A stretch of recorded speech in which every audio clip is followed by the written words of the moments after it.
semuanya, bertemu lagi bareng Mihu di sini. Oh ya, kali ini Mihu akan membawakan alur cerita Donghua yang berjudul Battle Through the Heaven mulai dari season 5 Benua Daoki ya. Dan cerita ini sesuai novel. Semoga semuanya yang suka dengan cerita Mihu sehat selalu. Oh ya, Mihu juga minta tolong untuk like, subscribe, dan komen ya.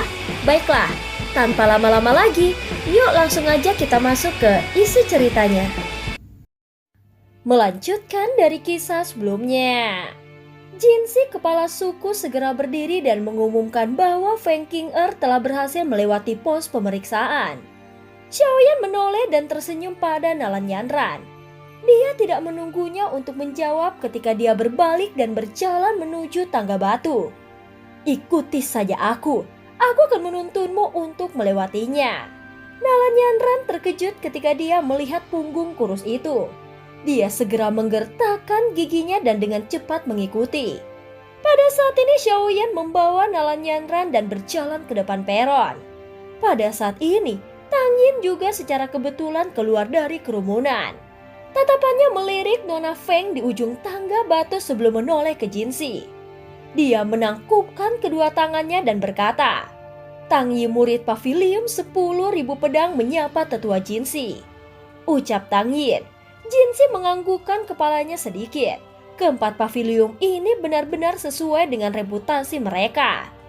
Murid-murid yang mereka rawat semuanya adalah orang-orang dengan kemampuan yang luar biasa. Dengan metode yang begitu sempurna untuk merawat darah baru, tidak mengherankan jika mereka dapat memiliki posisi seperti itu di dataran tengah. Tang Yin menampar pedang besar berwarna biru di punggungnya setelah salam. Pedang itu digantungkan di depan Tang Yin. Pada saat yang sama, kaki Tang Yin menekan tanah dan tubuhnya dengan lembut mendarat di pedangnya. Kilatan terkejut melintas di mata Xiaoyan saat dia melihat aksi Tang Yin berdiri di atas pedangnya. Dari penglihatannya, Xiaoyan secara alami dapat menemukan beberapa energi yang luar biasa keluar dari jari dan kaki Tang Yin. Energi ini melekat pada pedang yang memberikan pedang energi besar untuk melayang di udara. Ini adalah teknik pedang kerajaan dari pavilion 10.000 pedang. Ada desas-desus bahwa jika seseorang memperhatikannya ke tingkat tertinggi, seseorang akan dapat mengendalikan sesuka hati. Kecepatan terbang seseorang juga akan sangat cepat. Ini bisa dianggap sebagai teknik unik dari pavilion 10.000 pedang. Ucap Nalan Yanran menjelaskan. Ini memang cukup misterius. Ucap Xiaoyan. Tang Yin baru saja memasuki wilayah tangga batu ketika suara yang menusuk telinga datang dari segala arah ditransmisikan ke arahnya. Di bawah serangan gelombang sonik semacam ini, bahkan jiwa seseorang akan menjadi sangat gemetar. Jika seseorang tidak memiliki keterampilan bertahan yang kuat, kemungkinan mentalnya akan menderita cedera yang cukup serius. Namun ekspresi Tang Yin masih tetap dingin dalam menghadapi serangan gelombang sonik yang kuat. Aura pedang tajam keluar dari tubuhnya muncul seperti teratai pedang berwarna biru yang melilit seluruh tubuhnya. Gelombang sonik membentuk riak yang kuat ketika bertabrakan dengannya. Namun ini tidak menghentikan Tang Yin. Di depan mata banyak orang yang iri di peron. Tang Yin dengan paksa menerobos banyak gelombang sonik dalam waktu kurang dari 3 menit. Dengan kilatan tubuhnya, dia menyerbu ke puncak gunung dan perlahan-lahan mendarat di atasnya.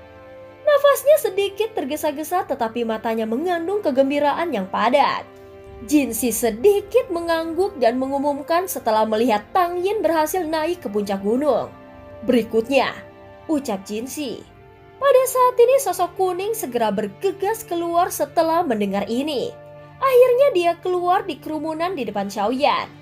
Dia menangkupkan tangannya ke arah Jinsi dan berkata, "Wang Chen dari pavilion musim semi kuning." Wang Chen tiba-tiba menoleh setelah mengatakan ini. Dia melihat Xiaoyan yang berada tidak jauh di belakang dan senyuman dingin muncul di wajahnya. Wang Chen tidak menunda-nunda, dia dengan cepat membalikkan tubuhnya dan tatapannya mendarat pada 2 orang di puncak gunung. Sambil tertawa, Daoki yang seperti tinta hitam pekat dengan cepat keluar dari tubuhnya. Setelah itu membungkusnya menjadi bola hitam bergegas maju.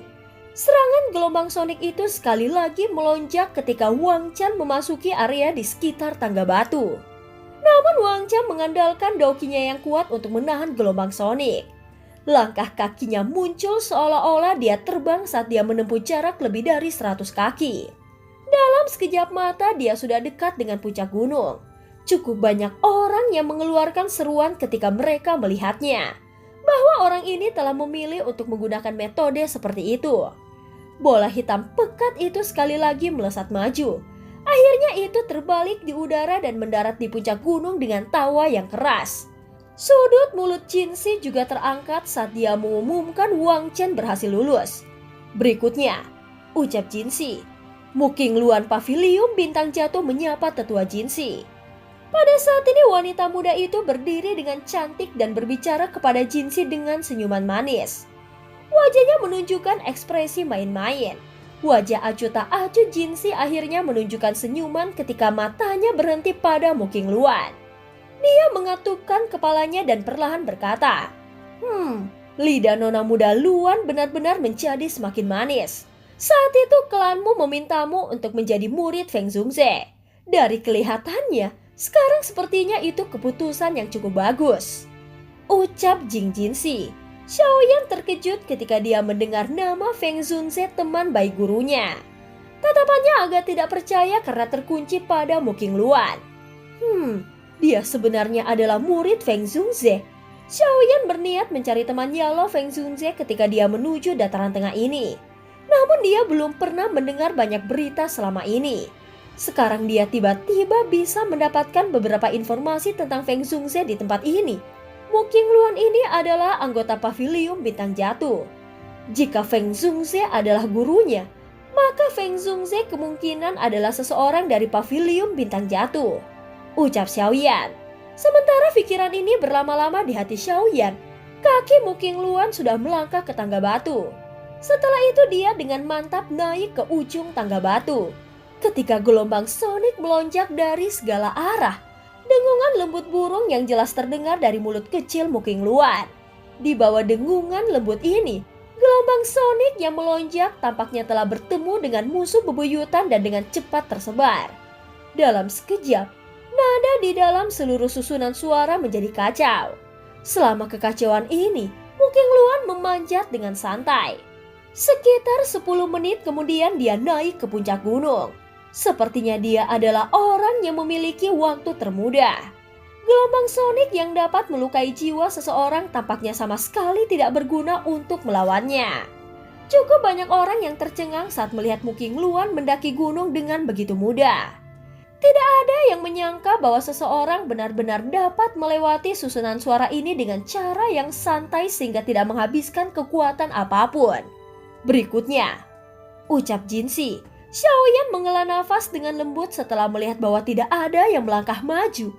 Dia menoleh mengangkat dagunya ke arah Nalan Yanran dan melangkah keluar di depan tatapan semua orang.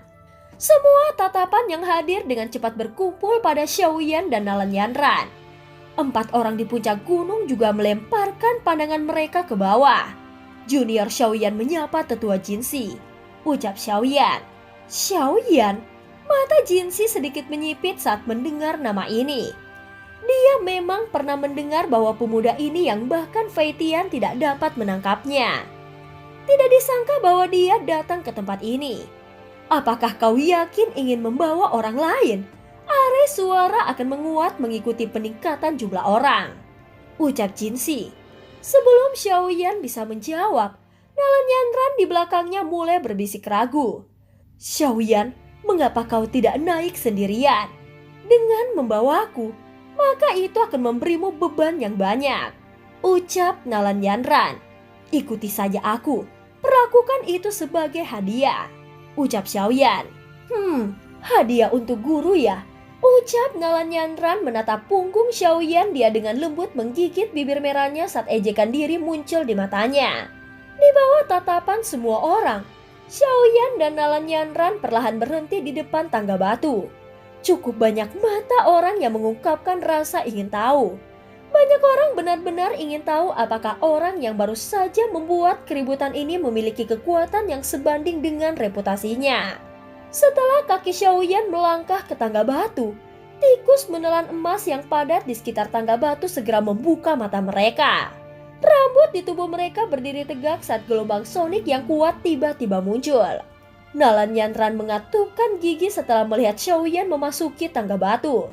"Ikuti aku," ucap Xiaoyan. Pada saat ini tatapan Xiaoyan menatap tajam ke tikus menelan emas di sekitar tangga batu. Kakinya menginjak tanah dengan keras setelah raungan terdengar dan dia berubah menjadi sosok ringan yang melesat ke arah puncak gunung dengan cara seperti kilat. Di belakangnya, Nalan Yantran juga merangsang doukinya hingga batasnya dan melakukan yang terbaik untuk meningkatkan kecepatannya sambil mengikuti di belakang Xiaoyan. Orang-orang di peron serta di puncak gunung juga dengan cepat mengalihkan pandangan mereka. Ketika mereka melihat Xiaoyan dan Nalan Yantran dimulai, sejak awal belum pernah ada orang yang berhasil melewati pos pemeriksaan dalam kelompok yang terdiri dari 2 orang. Semua orang mengerti dengan jelas bahwa kekuatan yang disebut susunan suara pasang tikus ini ditentukan oleh jumlah orang dalam kelompok tersebut. Sekarang Xiaoyan menantang pos pemeriksaan ini dengan kelompok 2 orang. Kekuatan gelombang sonik secara alami akan menjadi 2 kali lipat kekuatan biasa. Di bawah serangan gelombang sonik seperti itu, kemudian bahkan Feng Qing'er dan yang lainnya akan kesulitan melewatinya. Oleh karena itu banyak orang tidak memiliki banyak keyakinan bahwa Xiaoyan akan dapat mengisi melalui pos pemeriksaan kali ini. Setelah Xiaoyan dan Nalan Yantran menyerbu ke depan hampir 100 meter di atas tangga batu, gelombang sonik yang menusuk telinga yang terbentuk dengan cepat akhirnya turun secara tiba-tiba. Tampak seperti badai itu masuk melalui setiap celah di tubuh Xiaoyan dan Nalan Yantran. Tubuh Xiaoyan dan Nalan Yantran menegang hampir bersamaan ketika gelombang sonik mulai tiba. Namun Xiaoyan dalam kondisi yang jauh lebih baik dengan mengandalkan kekuatan besar dari daukinya. Dia mampu menahannya dengan paksa. Meskipun kecepatannya telah berkurang, dia akhirnya mampu menahannya. Namun wajah cantik Nalan Yantran di belakangnya menjadi sedikit pucat. Kecepatannya dengan cepat berkurang saat gelombang sonik menyebabkan jiwanya merasakan gelombang rasa sakit yang menusuk. Dauki di dalam tubuhnya juga mulai menjadi tidak teratur. Nalan Yantran dengan erat mengatupkan gigi peraknya. Dia melihat punggung Xiaoyan tidak jauh darinya dan dengan paksa menahan rasa sakit. 2 sosok bergegas menaiki tangga batu yang panjang. Setiap kali Xiaoyan dan Nalan Yantran maju, mereka akan menghabiskan banyak dauki. Pada saat ini Xiaoyan dan Nalan Yantran akhirnya menyerbu melalui setengah dari jarak tangga batu di depan tatapan semua orang. Namun wajah cantik Nalan Yantran sangat pucat saat ini. Jika bukan karena ketekunannya, dia mungkin akan merasa sulit untuk bertahan sedemikian rupa. Agak terlalu sulit bagi Nalan Yantran untuk menerobos susunan suara pasang tikus ini dengan kekuatannya saat ini. Dia melihat sosok di depannya yang tampak kurus dengan luar biasa bisa stabil di tengah gelombang sonik. Dia memikirkan masa lalu yang jauh. Ketika dia menggunakan status angkuh untuk secara paksa membatalkan pertunangan klan Xio. Pada saat itu dia telah diterima oleh Sekte Mysticon dan tampaknya memiliki masa depan yang tidak terbatas. Di mata banyak orang, Xiaoyan di sisi lain hanyalah tuan muda yang tidak berguna dari klan kecil. Kesenjangan antara keduanya seperti itu antara surga dan bumi. Kesombongannya saat itu secara alami mengalami kesulitan menahan celah seperti itu. Namun itu juga karena dorongan hatinya yang memberikan penyesalan tanpa batas ini. Semua hal yang dia banggakan hancur total saat pemuda ini tumbuh selangkah demi selangkah. Bahkan dukungan terbesarnya Sekte Mysticon pada akhirnya mampu dihancurkan. Awalnya dia berpikir bahwa dia dan Xiaoyan akan menjadi orang-orang dari 2 dunia yang terpisah setelah dia meninggalkan kekaisaran Jiama. Namun dia tidak menyangka bahwa orang yang akan melangkah maju dan menyelamatkannya ketika menghadapi bahaya sebenarnya adalah Xiaoyan. Dalam pertemuan mereka sekali lagi, kekuatannya benar-benar melampaui dirinya. Nalan Yantran menggigit bibir bawahnya erat-erat dengan bagian belakang giginya ketika dia berpikir sampai saat ini. Seutas darah merembes keluar. Awalnya hubungan antara dia dan Xiaoyan memiliki kesempatan untuk dapat mencapai tingkat paling intim. Beberapa penyesalan yang tersisa jauh di dalam hatinya masih terasa, menyebabkan kepahitan di sudut mulut Nalan Yantran menjadi lebih padat. Dauki yang padat di permukaan tubuhnya juga menjadi lebih tipis di bawah serangan gelombang sonik. Dauki di tubuhnya tiba-tiba benar-benar menghilang. Tubuh Nalan Yanran terdiam dan wajah cantiknya seputih salju. Segera dia memuntahkan seteguk darah segar, matanya dengan cepat berubah menjadi gelap. Dan tubuhnya tampak mengalami pukulan serius saat jatuh seperti layang-layang. "Maaf, aku sudah melakukan yang terbaik," gumam Nalan Yanran. Pada saat ini Nalan Yanran perlahan menutup matanya setelah merasakan Doki yang kelelahan di dalam tubuhnya. Gumaman lembut terdengar di dalam hatinya saat dia melakukannya. Cukup banyak orang di peron tanpa sadar menggelengkan kepala ketika mereka melihat Nalan Yanran. Bertingkah sombong merugikan orang lain dan diri sendiri, ucap Nona Feng. Orang ini cukup kuat, dia belum mengungkapkan kemampuannya yang sebenarnya, ucap Tang Yin sambil tersenyum.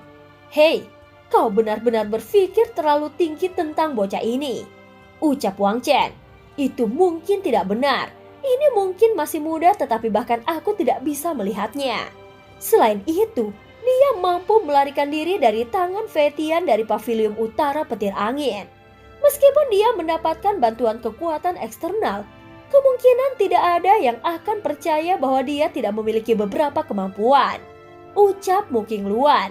Suara guntur yang teredam tiba-tiba bergema dari tangga batu saat keempat orang itu sedang berbicara.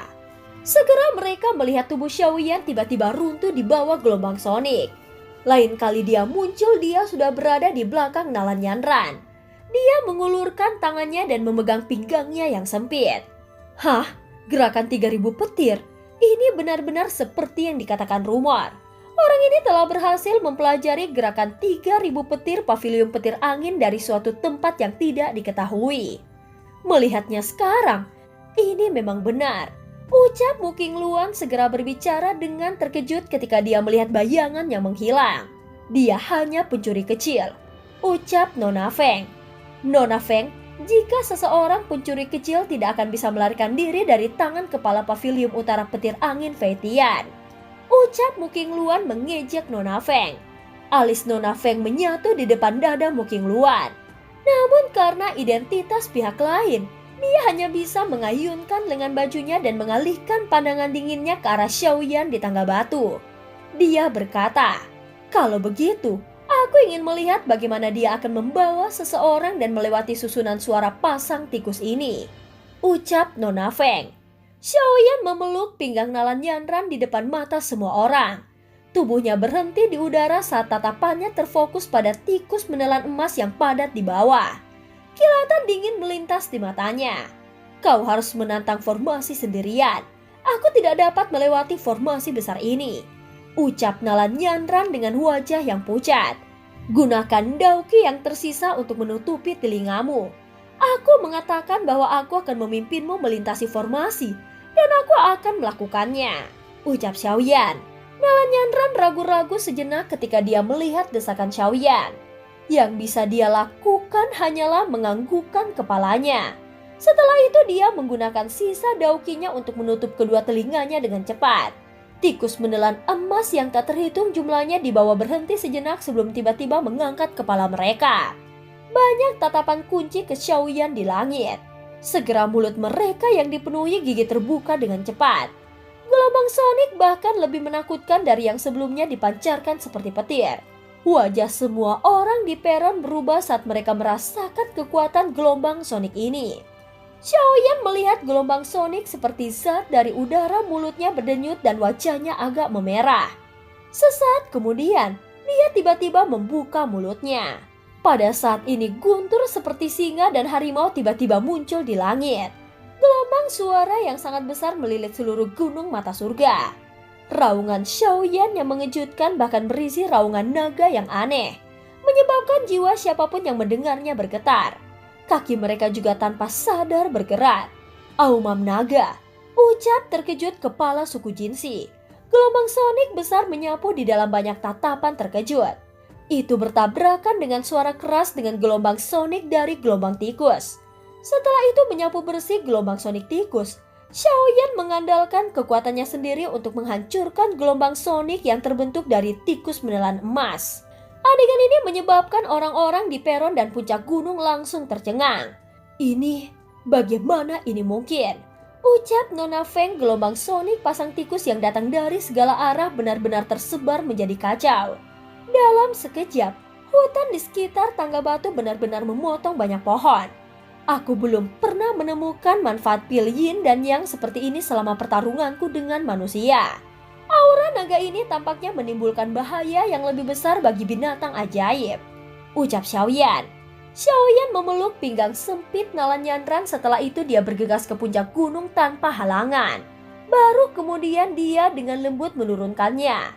Pada saat ini platform dan puncak gunung benar-benar sunyi.